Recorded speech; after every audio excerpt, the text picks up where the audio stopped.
Seorang legenda dalam dunia badminton iaitu Lin Dan atau digelar sebagai Super Dan lahir pada tanggal 14 Oktober 1983 di wilayah Fujian.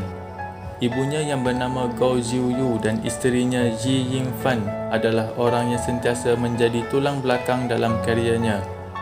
Pada tanggal 4 Julai 2020, Lin Dan telah mengumumkan persaraannya daripada sukan badminton setelah lebih 20 tahun mengabdikan dirinya di gelanggang. Persaraan Lin Dan ini dibuat setelah beliau mengambil kira tahap kecergasan fizikal dan kesihatan beliau. Lin Dan berkata, "Saya sudah berusia 37 tahun dan tahap kecergasan fizikal dan kecederaan tidak lagi membolehkan saya bersaing bersama rakan sepasukan." Pengumuman itu sekaligus mengesahkan pemain berusia 37 tahun itu tidak akan beraksi pada Sukan Olimpik di Tokyo pada tahun hadapan. Sejarah awal penglibatan Lin Dan dalam sukan arena badminton apabila bakatnya dilihat oleh seorang jurulatih Cina sejak beliau berusia 9 tahun lagi. Ketika itulah bakatnya digilap dan dilatih untuk menjadi pemain perseorangan bagi negara Cina. Jurulatih perseorangan negara Cina iaitu Tan Jianhu bertanggungjawab menjadikan pemain kidal itu sebagai pemain perseorangan badminton yang digeruni oleh lawan. Wira badminton negara kita ataupun dikenali sebagai musuh utama Lin Dan dalam sukan badminton iaitu Datuk Lee Chong Wei telah pun meluahkan rasa sedih beliau terhadap persaraan Lin Dan menerusi laman Twitternya.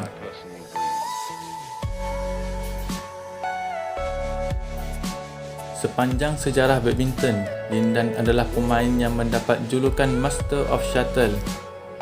Ini kerana pemain kidal yang setinggi 178 cm ini mempunyai kekuatan skill, strategi dan gaya yang tenang membuatkan Lin Dan menjadi pemain yang terhebat dalam sejarah badminton.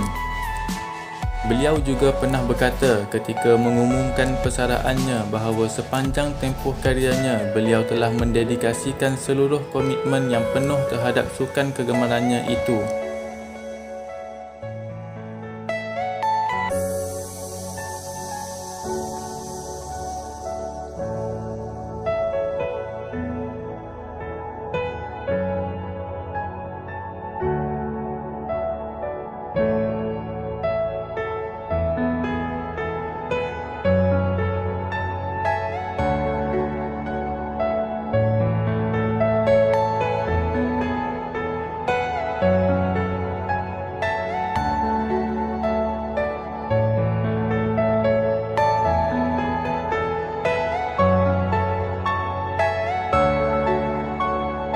Lin Dan telah pun memecahkan rekod sebagai pemain perseorangan badminton yang paling berjaya dalam sejarah apabila beliau telah memenangi banyak kejuaraan yang berprestij, iaitu merangkul emas sebanyak 2 kali dalam sukan Olimpik dan juara dunia sebanyak 5 kali, All England pula sebanyak 6 kali dan 5 kali juara dalam Asian Games, 4 kali Asian Championship dan banyak lagi. Pencapaian yang dilakukan oleh Lin Dan ini tidak pernah dicapai oleh mana-mana pemain yang pernah ada dalam sejarah badminton.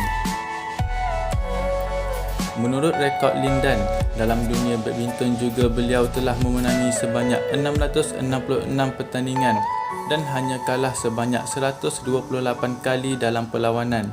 Persaraan Lin Dan ini telah melengkapkan 4 legenda badminton yang sudah bersara iaitu Datuk Lee Chong Wei, Peter Gade, Taufik Hidayat dan juga Lin Dan. Bagi peminat badminton, sudah pasti ketiadaan mereka semua ini merupakan suatu kehilangan dalam sejarah badminton yang pernah ada.